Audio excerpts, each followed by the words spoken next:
This podcast contains descriptions of violence against children and adult language and is not suitable for all audiences.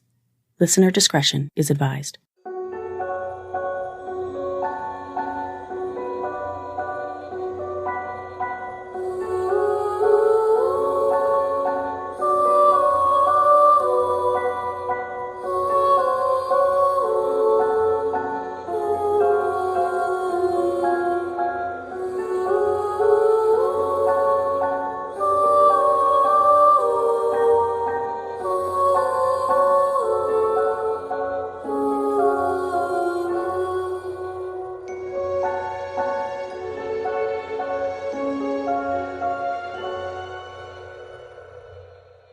Hi everyone, and welcome to Suffer the Little Children, the true crime podcast giving voices back to the victims of child abuse and shining a harsh spotlight on the parents, guardians, and caretakers who silenced them.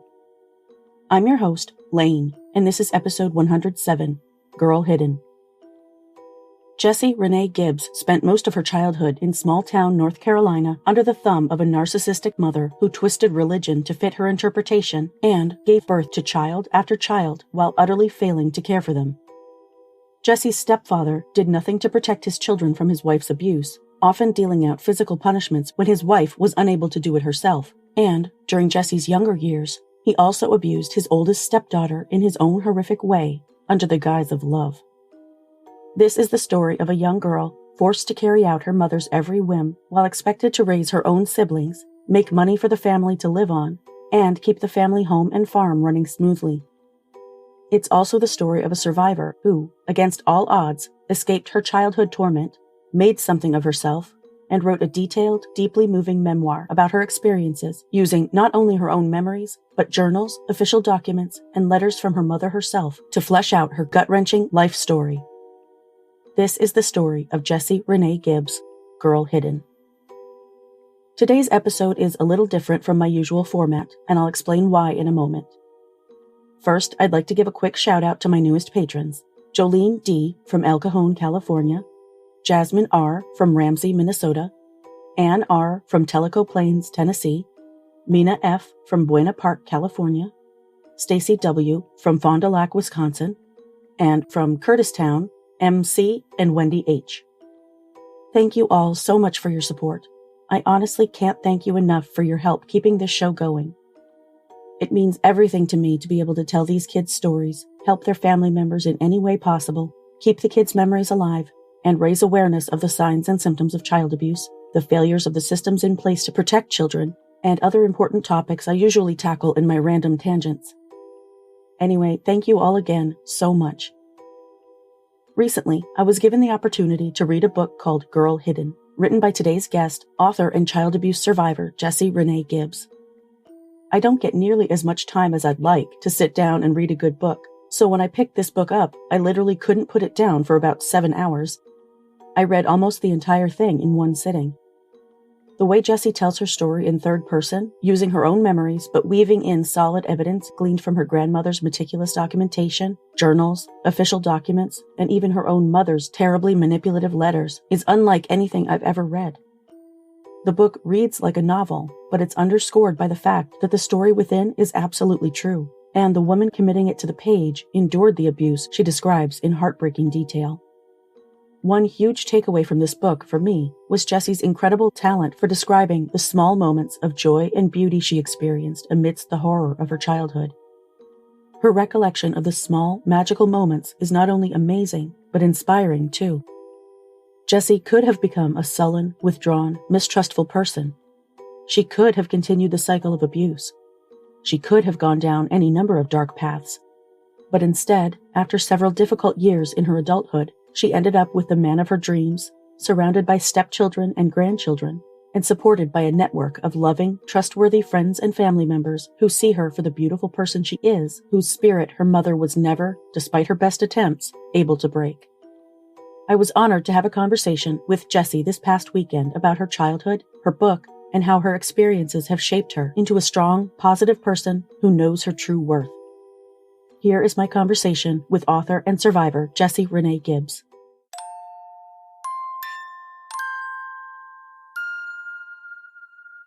My guest on the podcast today is Jessie René Gibbs, the author of the recent book, Girl Hidden, which is about her experiences as a child growing up in an abusive family.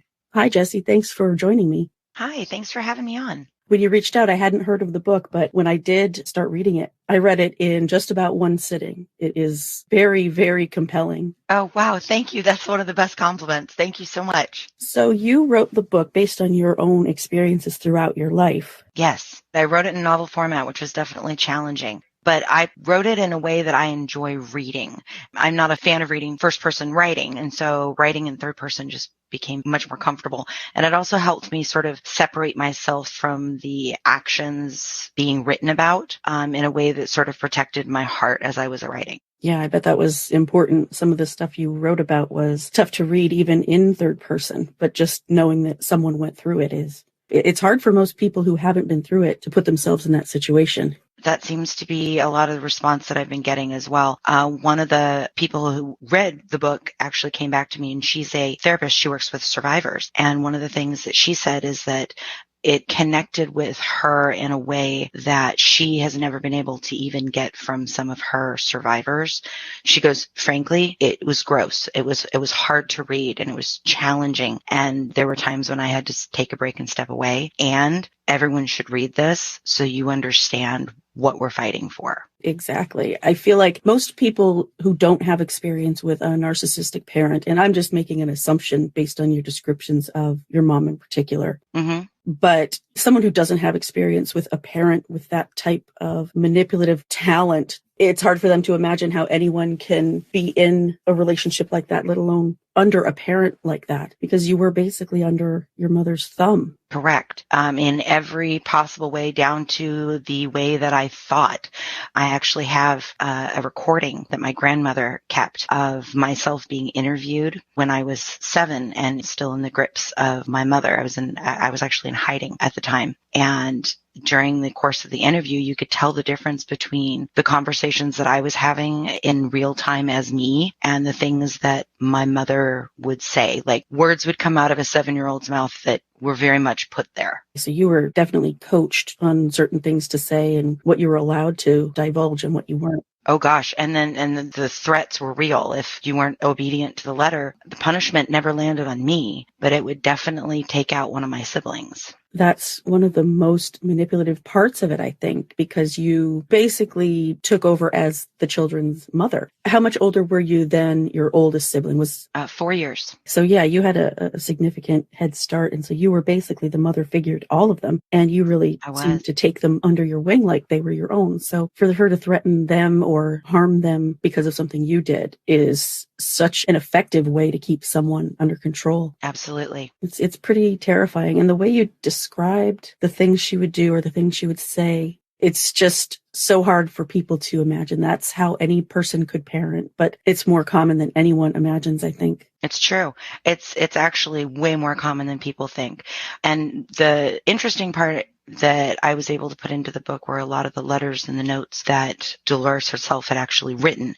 And so I can give you my 2 pennies and my narrator's version of who I think she was and who I saw growing up. But actually being able to read her letters and the manipulation and the gaslighting that was therein is just sort of this proof positive of anything that I could say. It's going, okay, see, this is what she said. And in all honesty, one of the longest letters that's in the book is 3 pages long, 3 small pages in this book from 6 pages front and back was the first letter that my mother sent to me when I left home. Just reading the letters, I mean, most of what you were describing had my blood boiling, but those letters had a whole different effect. The visceral reaction to the obvious manipulation and some of the things she would say to you were just jaw-dropping. It's true. And it's interesting coming back and looking at them again from like an adult's perspective and after going through lots of therapy and having other people read through them over the years and having other people look at you and go, you know, this is crazy, right? You do, just checking. Yes.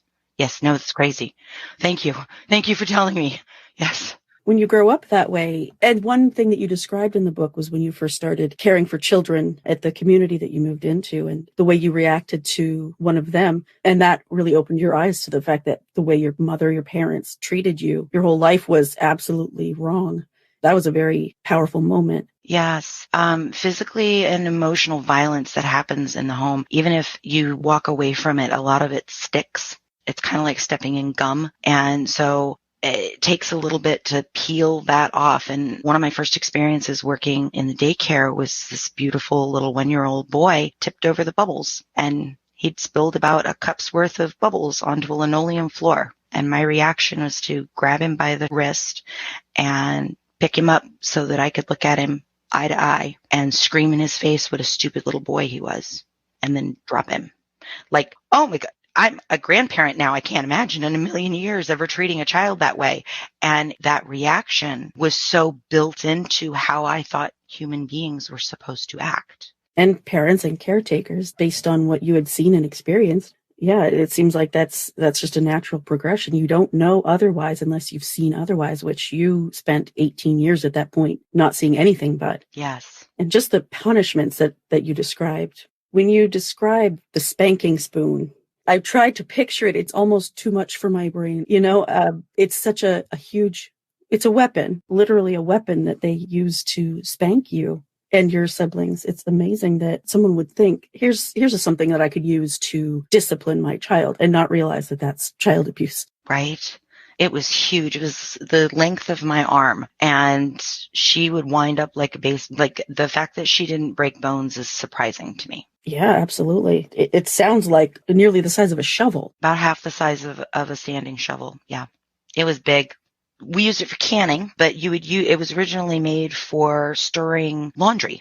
It was a laundry shovel, essentially. And so you would stir the laundry in the big boiling pots. It's unbelievable. I know people can use some pretty crazy items and a lot of creative ways, but that really put it into perspective when you described the whole thing. And there was a lot of religious dogma that sort of was pounded into us during those punishments as well. It wasn't just that we were being beaten. It was that we deserved it and should learn from this. And so that sense of shame and guilt and responsibility for the punishment that we were taking was pressed in on us in such a way that even as adults, when things go wrong, it takes a beat to go, okay, is this my responsibility? Is this my fault? Is this something that I did wrong? Because that's every measured beating was our fault. Just the fact that your mother had such a reaction when her friend Mary Sue went against her in one of those moments. It amazes me that she was even in contact with her at all after that fact. Was their relationship pretty much over at that point? To my knowledge, they didn't speak for 5 years after that situation happened, when Mary Sue stepped between the lineup of kids getting ready to have 30 swats each with this implement. She stepped in between us, and then my mother loaded all of us in the van and disappeared. And Mary Sue didn't know anybody in town. She didn't have we didn't have the internet back then. So she dug through the office, found the address book, and started calling people to try and get a ride to the airport. And that's how she made it home. And then they didn't speak for 5 years until one day my mother called her and said, "I'm going to kill my daughter." That seems like a pretty intense thing to happen in any relationship, but imagine that being the first contact you have with someone in 5 years. Right? Hi, how are you? How are things? How's work? Also this. Is that how they ended up taking you in when you were an adult? Yes, that's how they ended up taking me in. My original plan was to go to her anyway when I decided to leave home, but it worked out that Mary Sue was able to talk my mom out of smothering me in my sleep and into having me go to Chicago. And that was what got me away from my parents in the first place. Do you look at that experience going to Chicago and into the community that you went into? We'll call it that. Do you look at that as kind of a mixed blessing? Absolutely a mixed blessing.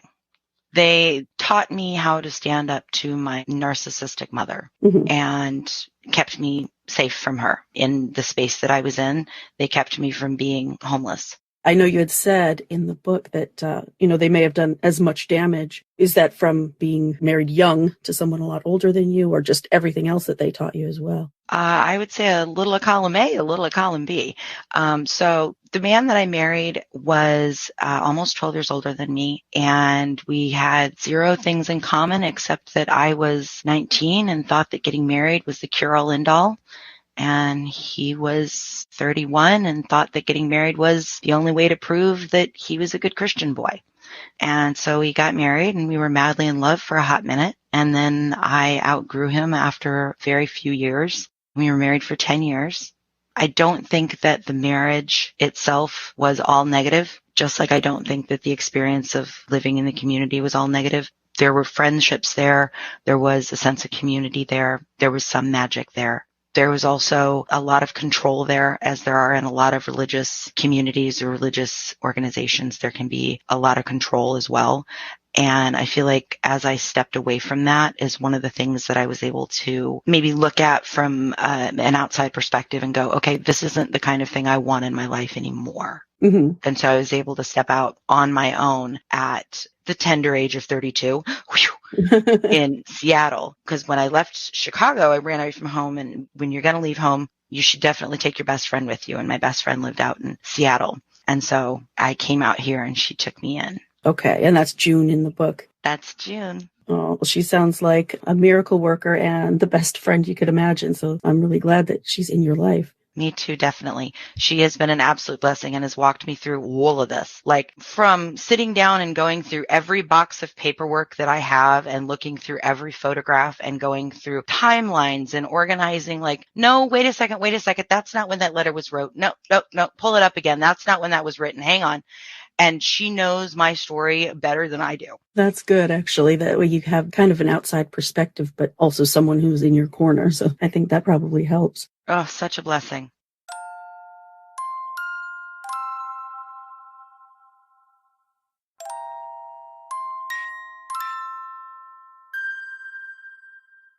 The community that you moved into, I know that your mother had written to cult education experts and things like that. Is that how you would look at the community, or how would you really classify where you were living? I would say that I go out of my way to not classify it in that way. Okay. I would classify that community no better or worse than any other religious trauma that a person can come out of. And everybody has their own level of deconstruction that they deal with as you grow and separate from the church. And so I think that it's, for me at least, it was more of a deconstruction thing than anything else. And so you really left there after your marriage disintegrated. And so you started out in North Carolina. Actually, Rota, Spain. Was born in Rota, Spain. And then I lived on Vashon Island until I was 5. And then I was given to my mother and lived with her for a year and a half, and then was kidnapped by my grandmother. And that was the first kidnapping. And then I went from Kent, Washington, back to North Carolina and lived all around in the Carolinas as I was in hiding for 2 years from a lot of people who were trying to find me. And when the wrong judge finally made the wrong decision and said, okay, well, we're just going to leave Jessie where she is, my mother got full custody of me. I lost my memory at that point. And so I grew up in North Carolina until I left for Chicago at 19. The decision by the judge was one moment I remember reading that just turned my vision red. I mean, that kind of thing happens so often and facilitates child abuse in so many situations. It really is not a minor miracle that you survived all of this, actually. True story. And you are exactly right. Boy, oh boy, when I first got that box and opened it up and was like, here it is. Here's the date. I recognize this date. All right, I'm going through these files and going through all these court documents. And okay, here's what the judge said. There were 2 judges in 2 different states who both said that not only should my mother not have custody of me, but there should be question on whether or not she should keep the children that she currently had with my stepfather. So she goes in front of this last judge in North Carolina, which was a lot more lenient as far as the laws were concerned than Washington State was at the time. And this judge literally picked up the sticky note that the last judge had put on the documentation that said, if this comes back to North Carolina, I get custody of this case. This belongs to me.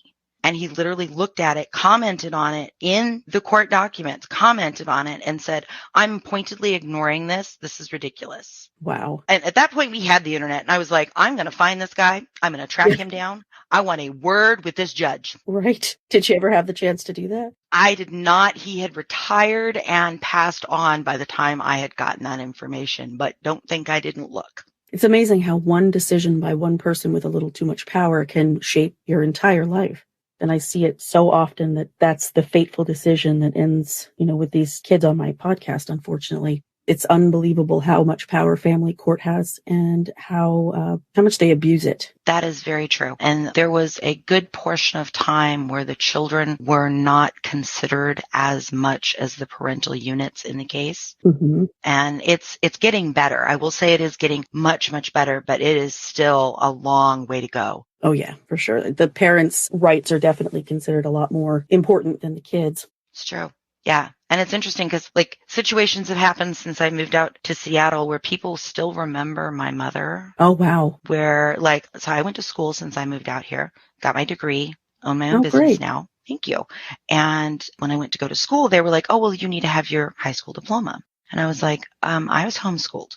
My mother graduated me when I was in 8th grade so that I could start working full time. I was already working part time at that point to support the family. And by the time I was in 8th grade, I was making more money than my stepfather was. And so I was paying all of the bills. So mama graduated me, quote unquote. I've never seen my high school diploma. There was no, hey, you really graduated. I literally have an 8th grade education. And barely that. So I called North Carolina to talk to whoever I needed to talk to get a copy of my high school diploma, because I would assume if you're a teacher, as you're officially a teacher, as a homeschool teacher, that you should be required to send in a thing that says, hey, my kid graduated, right? Right, you think. Nope, they're not required to do jack all. Wow. The only time they're required to even look into a situation like the damage that my mother did to my siblings and I is if someone pointedly reported it. Wow. So I call and I'm speaking to them and I'm like, so what does this mean? I guess I'm going to have to go get my GED. And he goes, okay, well, let me just look it up. Let me see if there was any documentation turned in that we could use. And he goes, clickety, clickety, click. And he goes, Dolores Taylor, are you Jessie? Yeah. He's like, yeah, Dolores was the first person in North Carolina to sign up to be a homeschool educator. I was the one who came out and inspected your home. Oh, my gosh. Really? Well, isn't that interesting? Hello? And he goes, yeah, how did you turn out? I'm like, oh, honey, I'm going to need you to sit down. Oh, my God. No kidding. That's incredible. That's like fate that you end up with him. Right? And like you had said, when you spoke with detectives, with the young woman who gave birth in your home and how thrilled they were to hear that the baby survived. And that's probably something similar to that when you talk to this guy and he's like, wow, you're here, you're alive. You exist, you survived, and he approved us starting a school, but recognized that there was enough crazy going on in my mother to be concerned 25 years later. To remember her name even. Right? Yeah, that's incredible. She does make an impression. I would imagine, yeah, based on a lot of the things that you've said, she has a big personality. Whether that's a good thing or not is another story. She does. She does. I like to say that she'll take up all the air in the room just by walking into it.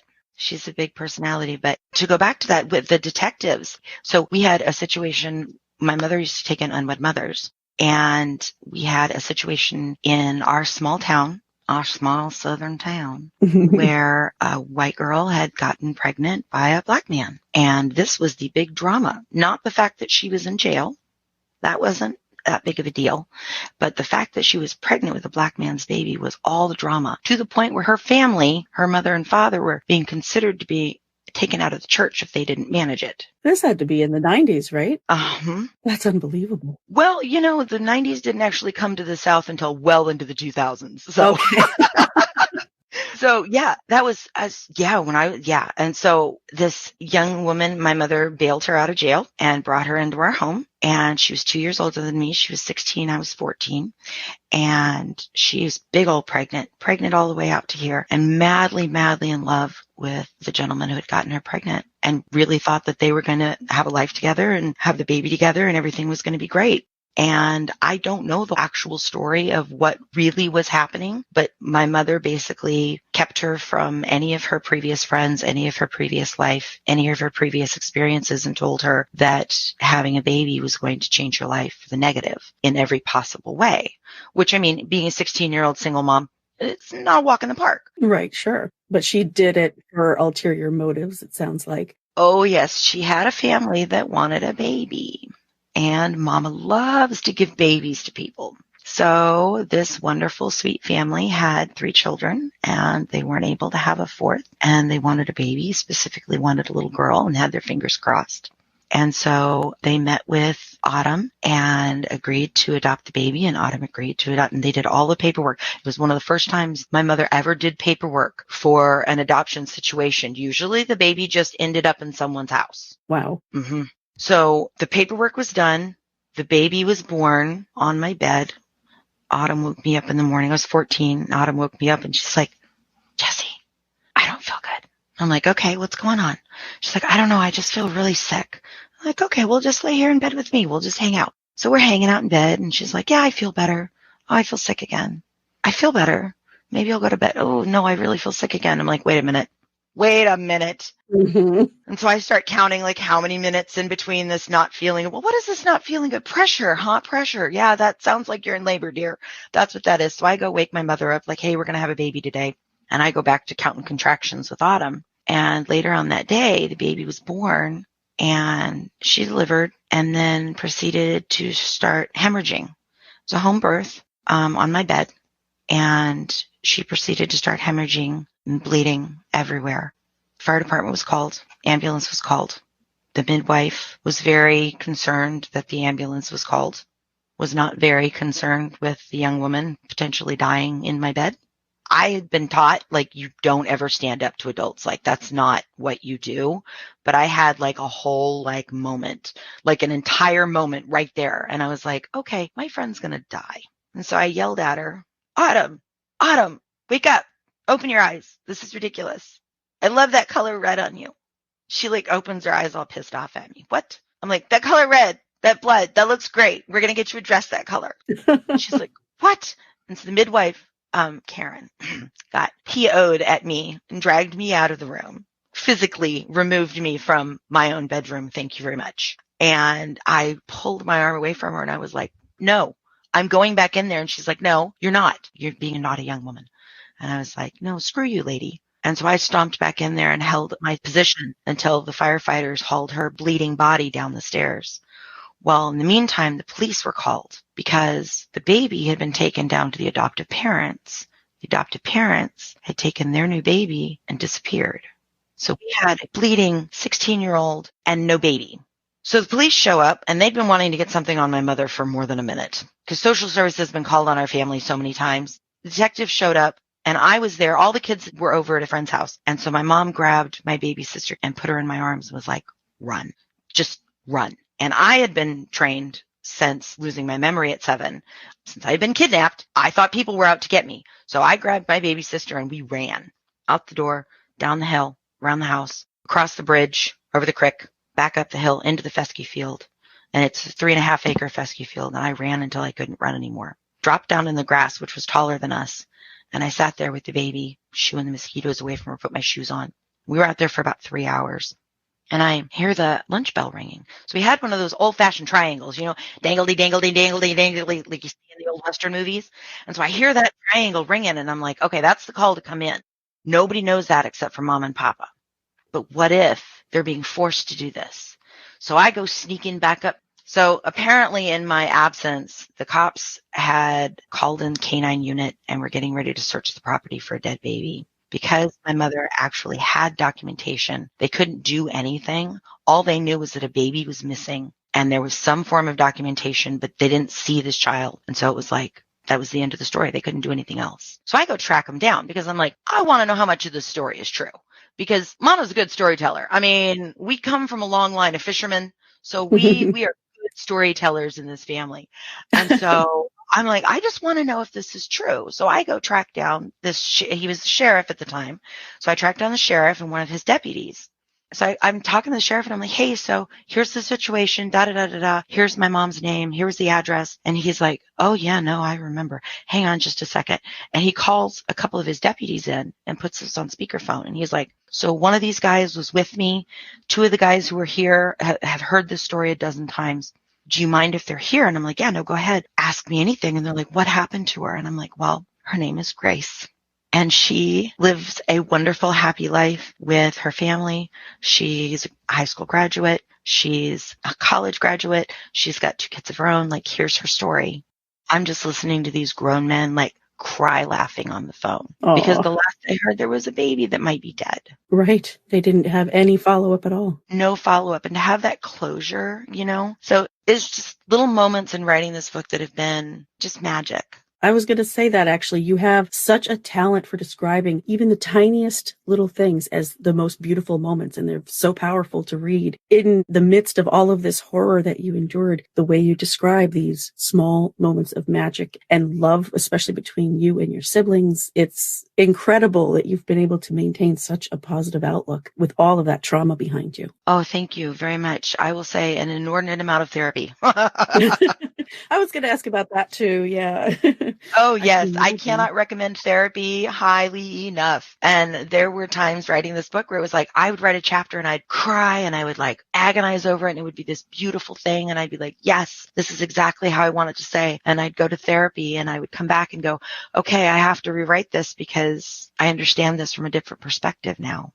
I see this in a different way. Like even I had an affair when I lived in the community. It was one of the reasons that I left. And being able to write about it and then go to therapy and then come back and look at it from the perspective of like possession, obsession, what was really going on, what were we really struggling with, and look at it from a fresh perspective with fresh eyes. Sure. Yeah, because you really only have one perspective until you tell someone else the story who can help you kind of break it down. That is so true. That beautifully put. I've been through some therapy myself, so I get it.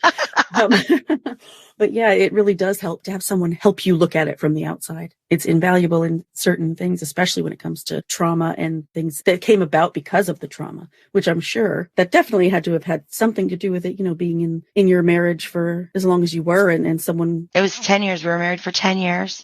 The affair only lasted for 6 months. And then I ran away and moved out to the Seattle area. And I am so blessed to be surrounded by just this incredible tribe of people who know my story and are here to help sort of shore me up in times when I feel slighty. I'm sure, no matter how much therapy you have, there's going to be times when certain things come crashing back or have an effect on you in ways that you can't even imagine ahead of time. And being surrounded by a great support system has got to be the most valuable thing. Absolutely. And that's also true. My grandfather didn't see me for 20 years after I was kidnapped. And when I finally was back in the space with him, and he is a grumpy old sot. He is a Navy man. Like he is good old Navy man, not very emotional, good storyteller, fisherman, but he doesn't show his emotions. He gets flooded very easily, but you don't see it. And he's sitting here looking at me and he hasn't seen me in 20 years. And I'm like, how you doing? It's nice to meet you again. Hello. And he's like, it's weird. I'm excited to see who you are. And I'm realizing that there's a little girl that doesn't exist anymore, that I don't get to have closure on that. She's just gone. And it was the same way with my siblings. When I left home at 19 and I left all the rest of them behind to whatever tortures my mother could contrive in my absence and without me there to protect them. And then the first thing she did was cut us off. I wasn't allowed to talk to them. I wasn't allowed to hear from them. My letters would come back ripped to shreds. She would literally tear them into pieces, put them in an envelope and mail them back to me. Very nice of her. It's good to have evidence. Good point. And like Christmas boxes would be sent back and birthday presents, birthday cards. Some things I'd find out later that, I got the such and such. But she told me it was from her. No, I scraped my pennies together as a volunteer in Chicago. And I bought you that thing, but that's okay. It's fine. As long as you got the thing, it's fine. It just continues whether you're in the situation or not. It really has its claws in you. That's the hard part, is digging them out. Well, and one of the things that there's a conversation going around right now about narcissistic parents, and when they pass, the damage that they continue to put upon their children after they pass is almost as damaging as when they were alive. I have a friend right now whose mother recently passed away, and he's been sort of struggling with the realization that she had a lot of narcissistic tendencies. And just that realization after the fact that she's already passed, there's just no opportunity. Like, I know there's no opportunity for me to go back to my mother and say, hey, you did this thing to me, and have a closure or have like a moment of connection. That's never going to happen. But when she passes, there's a finality there that you don't get in real life. When you cut someone off, that's one thing. But when that person passes, it's a whole different ball of wax.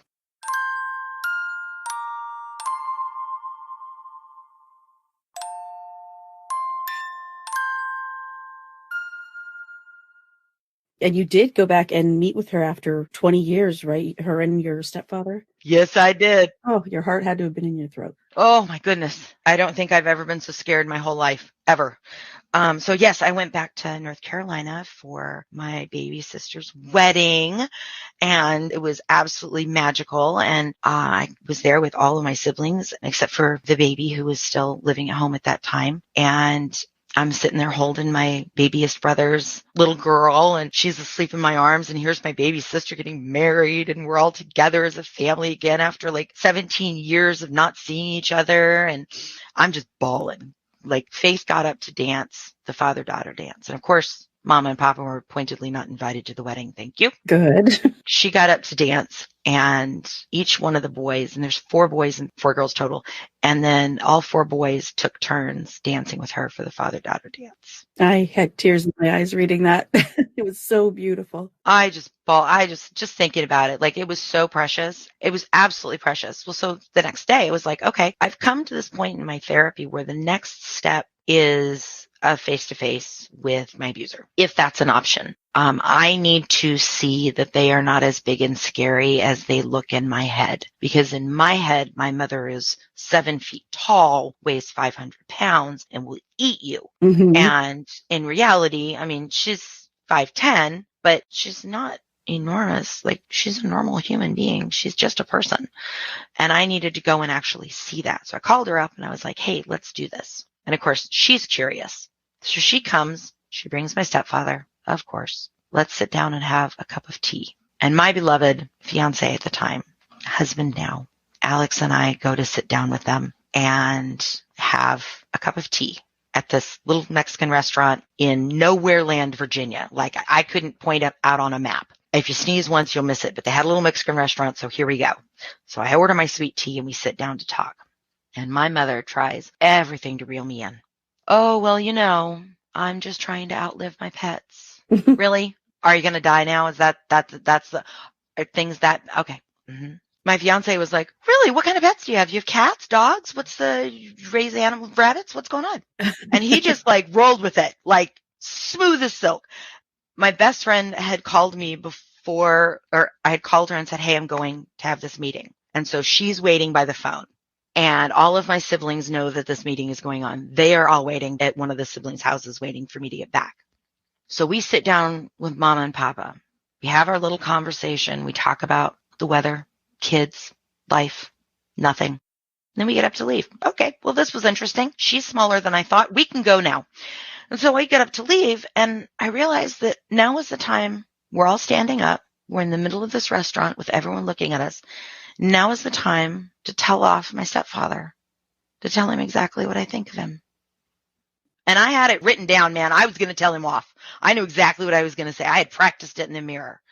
And I literally understood the phrase, not worth the breath in my lungs. That's amazing. And so I turned around and walked away.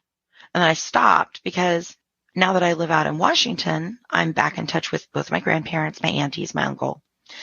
And I was like, oh, by the way, your father, who you don't talk to because he thinks you're nuts too, just happens to be interested in talking to you.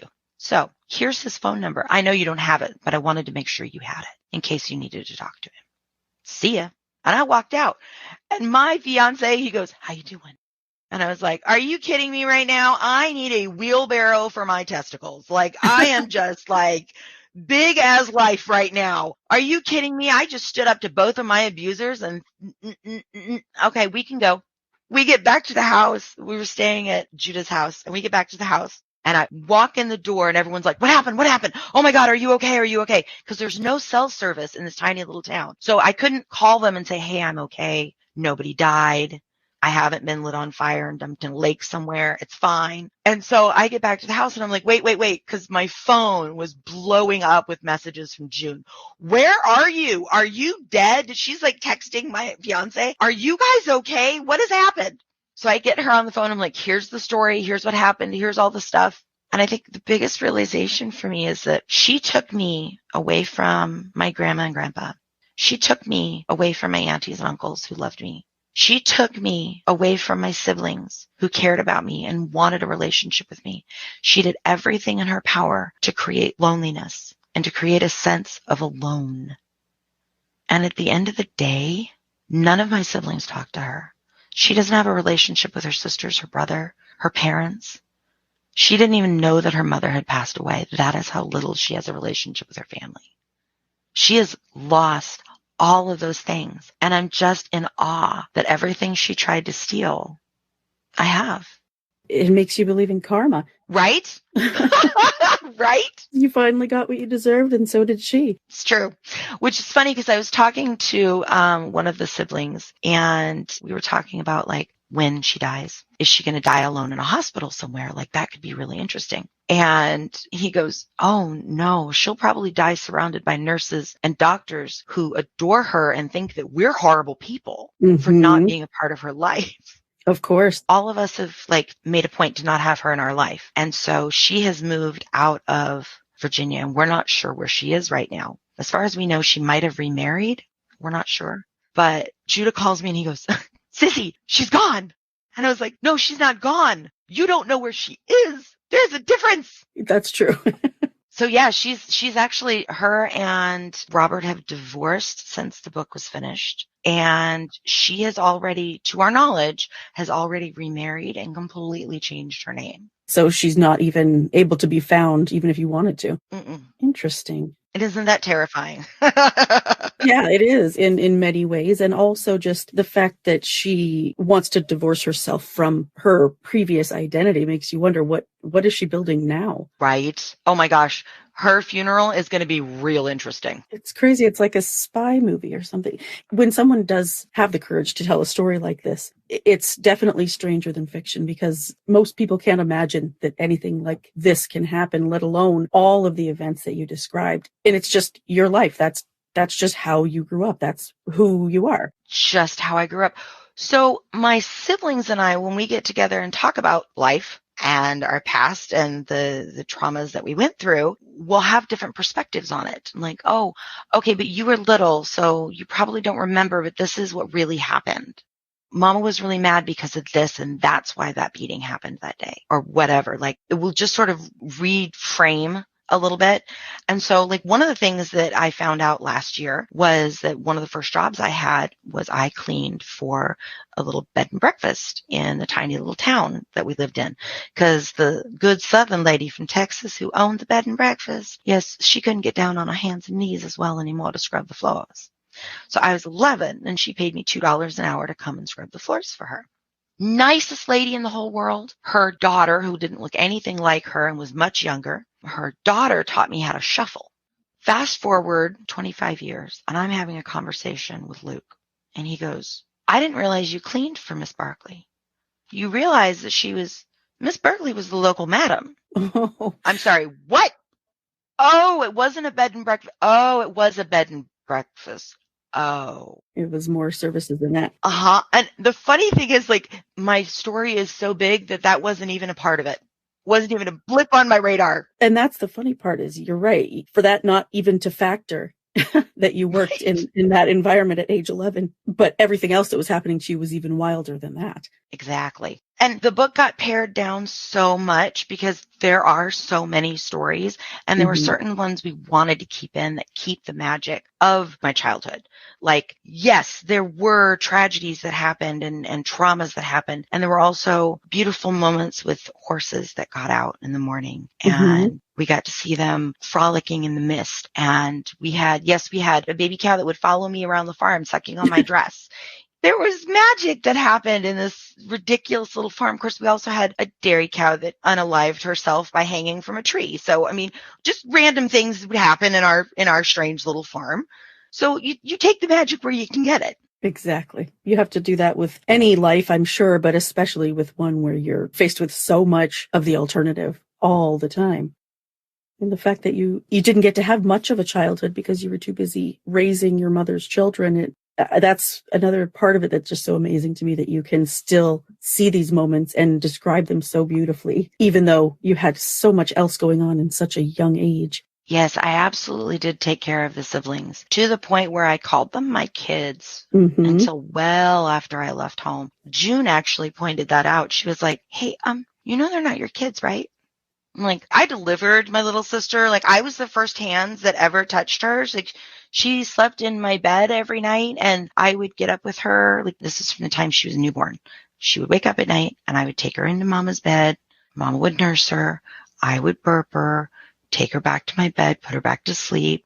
And I did that for all the kids. Like, from the time I was little, there was always little people sleeping in bed with me. Yeah, you really did raise them. And that's actually one of the things that was so traumatizing for them as well, because Luke was 14. Judah was 8. Judah was the same age I was when I lost my memory. And what's really interesting is after I left, he lost his memory. That's got to be a trauma response of some kind. Absolutely. He had 2 weeks. He said, I slept on the couch by the front door every night for 2 weeks because Sissy told me she was coming back in 2 weeks. Oh. Buddy. What was your next memory? So I was 12 and I had learned how to make a noose. Okay. I can see why there was a lot of guilt there, but at the same time, you couldn't stay there.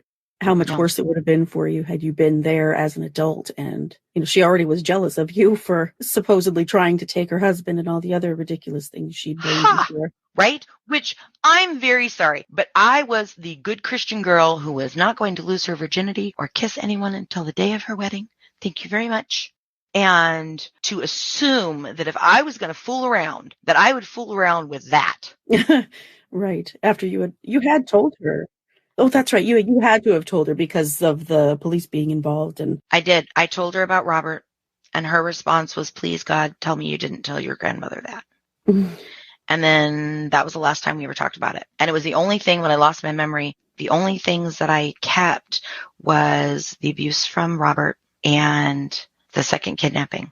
And so I had both those memories. So I knew that Mama was dangerous and I knew that Robert was dangerous. And I think I kept those 2 memories because my brain was trying to protect me. Yeah, it had to be instinctual self-preservation. Mm-hmm. It is amazing how a child's brain works, even though it's not fully developed. But there's so many small, just evidence of that throughout the book. There's so many different points that you made, and you may not have even realized it at the time, or even, who knows, you may not realize now all of the ways your brain saved you. It's interesting how we call children resilient. Children are very resilient. They can handle things. But the truth is, when you have significant traumas like that, yes, your brain will protect you. You will still have to come back and deal with those traumas at some point. Because they still inform your future self. They still make you who you are, whether you remember them or not. Absolutely. So even I vividly remember being 3 and 4 years old and having funerals for butterfly wings and sobbing when I found a dead bumblebee, being heartbroken. Small people don't normally think that way. I don't have a memory of this, but when I was 2, my mother had an abortion and delivered a baby boy in the backseat of a car, and I saw the whole thing. And so I don't have any memory of it, and the only reason I know about it is because of my grandmother's journals. Her version of, hey, you might need to know this someday, that this is what happened because you're going to need to walk through this trauma. My grandmother knew things instinctually about how to raise a child with trauma so incredibly well. There was one point, my grandfather tells the story that grandma got so frustrated with him, not angry, frustrated with him, because he moved a rocking chair into my bedroom. And I had a meltdown, couldn't go in the room, flipped completely out. I had an exceptionally high IQ, so I understood a lot more things that were happening around me, but it didn't have the brain pan to actually comprehend them and manage those feelings. And so I was all kinds of a handful as a child because of that. Grandma says that I like to collect knives. Wow. She came home one day and walked in, and I had climbed up on the counter. I was 18 months old. I had climbed up on the counter and gotten the butcher knife down. And I saw her come in the door and screamed because I knew I was in trouble and ran as fast as I could with the butcher knife, which is really smart, threw it behind a chair and then ran into my bedroom. And Grandma goes and pulls the chair out, and there was like a half a dozen steak knives, a bunch of needles from her sewing room, a couple of Grandpa's razor blades. Like, wow. I was quite the handful as a child. I She guess tells so. these stories. I'm like, my goodness. You were arming yourself for something. I was preparing for something for sure. Your grandma does sound like an extraordinary woman, and I'm sorry to hear that she passed on. Thank you. She was an extraordinary woman. Grandpa says he only saw her mad twice. My grandfather, the Navy man, goes pale and he goes, one of those times was it me? I don't ever want to see that again. They were married for 50 years. Wow. Yeah. She passed away in his arms, just like she wanted. That is beautiful. They did seem like a great match just from everything you described. Yes, she is an incredible class act who married into a loud and opinionated family. And we were always a little surprised, like, Grandma's a class act and Grandpa is the salty old fart is what he is and has been since he was a child. And the two of them are absolutely just adorable together. I remember one point we were driving along. I'm in the back seat with Grandma and she's washing grapes by hand because she's one of the healthiest. Before the cancer took her, she was actually one of the healthiest women that I've ever met. When they basically said that her internals were like 26 years old, she was doing great at 60. Wow. Yeah. Like she was real picky about what she ate and she walked every day and exercised. And so she's back in the back cleaning grapes with me as an adult. And Grandpa's driving along and we're going up the mountain to go see Mount St. Helens. And so it's these curvy back roads to go up the hill to Mount St. Helens. And Grandpa turns all the way around, one hand on the wheel, to look in the back seat to talk to me. And my grandmother goes, Ronald, would you like me to drive? And he goes, no, I'm fine. She's like, well, then will you please? And he turns around right before he ran off a cliff. Like she was completely unflappable. Hilarious. Yeah, those two were a hoot. That's amazing. And having access to her memories through her journals and things like that. That's another unique part of this book is being able to weave the story together, not just from your perspective, but from people from the outside, from other people, the police reports, other things that you used. That was really unique about this. And I thought that was very interesting and definitely noteworthy. Thank you very much. That was also very challenging, tracking down some of that information. Like a lot of it was like phone calls and emails. And yes, a lot of my grandmother's boxes. My grandpa's response when he sent me the boxes after Grandma passed, because she had started sending them one at a time. And then after she passed, Grandpa was like, I'm just going to send you the last 10. Wow. And so, oh yeah, no, she had like a storage room full of all of this. And I went through every page, like, and there were copies of things and some things that had notes on them and years and years and years of work to get it down to where it fits in one closet. That's incredible. Yeah. Having her memories and having her stories and then being able to put that into the book is another way that sort of backs me up, if that makes sense. Like, this isn't just my story. I'm not making this up. I know it sounds crazy. No, really. Yeah, other people witnessed it, and the fact that she documented it so meticulously is fantastic. I mean, that has to be so vindicating for you alone. Oh my gosh, so vindicating. Oh my God. And just having raised my mother and recognizing at a young age that there was something not quite altogether right about the way that she thought about things. Like even as a child, there was something not quite right about her. And then for me, being able to write the story of my mother as a young woman, which I took quite a bit of creative license. I took her letters and the letters that I had from my grandmother during that time before she was pregnant with me up until the time that my grandmother came into the picture full time when I was about 3 months old. And having all of those stories and then being able to write my mother from the perspective of who I would have liked her to be. Yes, she had problems. Yes, she was promiscuous. Yes, she had a lot of her own issues and her own traumas to deal with, but she was also a person. And so trying to, once again, in all of these moments, I'm trying to put my parental units, take them out of the perspective of monsters and recognize that they're just people. Yeah, you did. You humanized them very well, even though someone could probably never understand their particular motivations to do the things they do. It still made it a little easier to put yourself at least in that situation. You did a great job of that. You really did. Thank you very much. I appreciate that.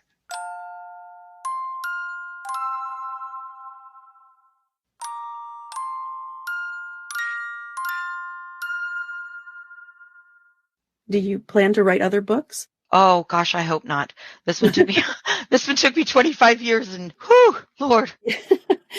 you do have a gift. So even if you were to write fiction, I'm sure you'd do very well. This is, I couldn't put this one down. I appreciate that. That knowing that somebody is, it makes me sparkly when people read my book. I really appreciate that.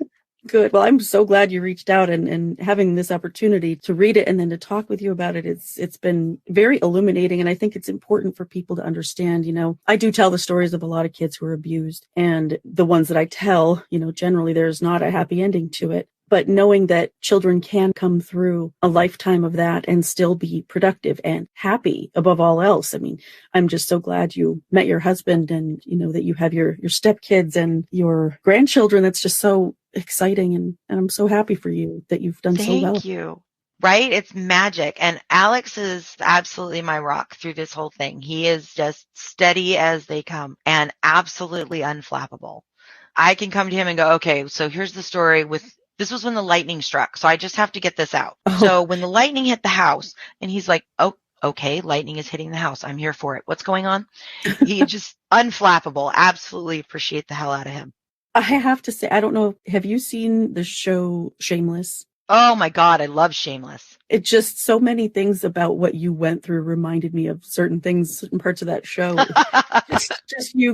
Of course they put a comedic spin on it, but yeah, just the way that you had to raise your siblings like that, it reminded me a lot of that. My heart, the oldest sister in Shameless has my heart.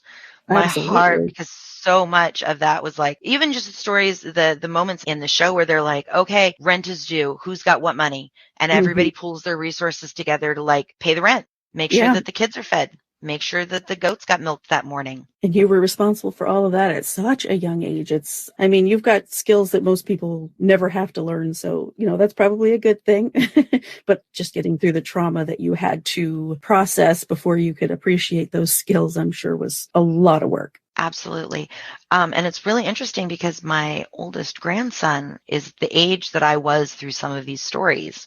I absolutely love him. He is wonderful with his younger siblings. He is the best big brother ever, but the responsibility level on him is very, very low. So I watch him have healthy sibling relationships with his brothers. And seeing that and going, he's not raising them. He's not responsible for them. He's not going through those kinds of life traumas that I went through.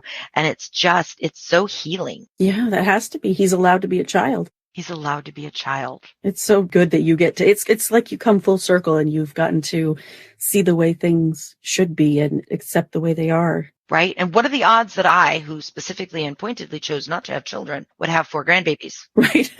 My husband, when we first sat down to have like the, grown up conversation of like, I like you, you like me. What does this look like to have a relationship? What is your biggest baggage? Let's talk about it. And I'm like, of course, my biggest baggage is I just in the middle of a divorce and I came out of having an affair and I just moved out of an inner city commune and I'm just making my way in the world. That's a lot of baggage. We haven't even gotten to my parental units yet. I'm just going to ease you in here, buddy. And his thing was like, okay. And I have 4 kids. All right. So I called June the next day and I'm like, okay, so I have a dance crush. He's really cute. He's got glasses. She's like, oh my God. All right, fine. Tell me. And I'm like, yeah, And he's got 4 kids. And she's like, oh, okay. Well, so that's over. I don't mind that much. She's like, what? Girl, what? Yeah, the right person will change your perspective on things, I think. Like, I could do kids. That's interesting. Which is really funny because now we've been together for 13 years. We have 4 kids. They're all grown, 4 grandbabies. And anytime the grandkids are just snarky or sassy, I'll be like, I just wanted to make out with a cute dancer. That's it. That's all I wanted out of this. Nobody told me I was going to have to change diapers. Come on. Yeah, you don't expect that. Do you still dance? Yes, we do, actually. Oh, that's awesome.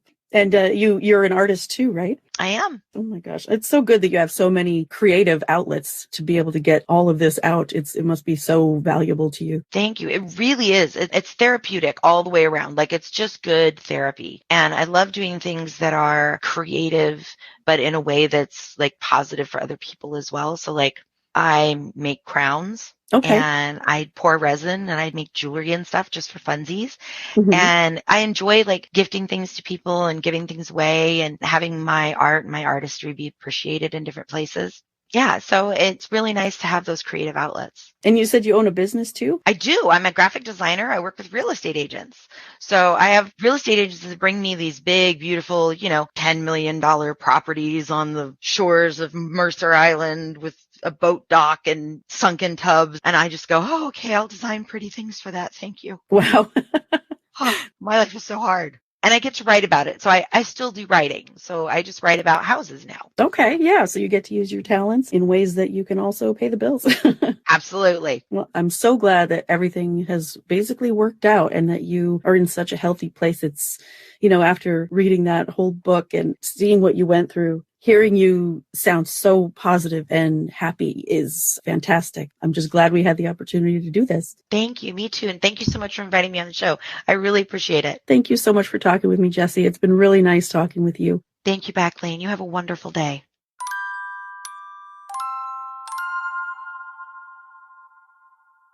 Thank you so much to Jessie for allowing me to read her book, which I can't recommend highly enough. I know it will enthrall you the same way it did me. You can find Girl Hidden on Amazon in paperback, Kindle ebook, and audiobook formats. I'll include the Amazon link in the show notes for this episode. Please give it a read. I promise you won't regret it. That's it for this week. Join me next week for another episode. If you like the show, please follow or subscribe to Suffer the Little Children on Apple Podcasts, Google Podcasts, YouTube, Spotify, Spreaker, Pandora, iHeartRadio, Stitcher, or your favorite podcast listening app. And please leave me a 5-star rating and a positive review on your favorite podcast platform.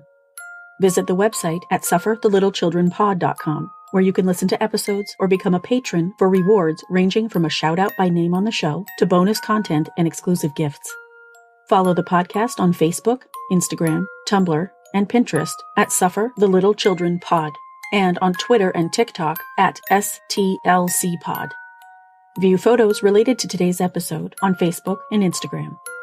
For more stories like the one you heard today, visit sufferthelittlechildrenblog.com. This podcast is researched, written, hosted, edited, and produced by Lane. All music for the show is licensed from audiojungle.net. Email tips, comments, questions, or case suggestions to sufferthelittlechildren.pod@gmail.com. For more information about preventing or reporting child abuse, visit childhelp.org or call your area's child abuse hotline. If you see something, say something. Until next week, bye everyone.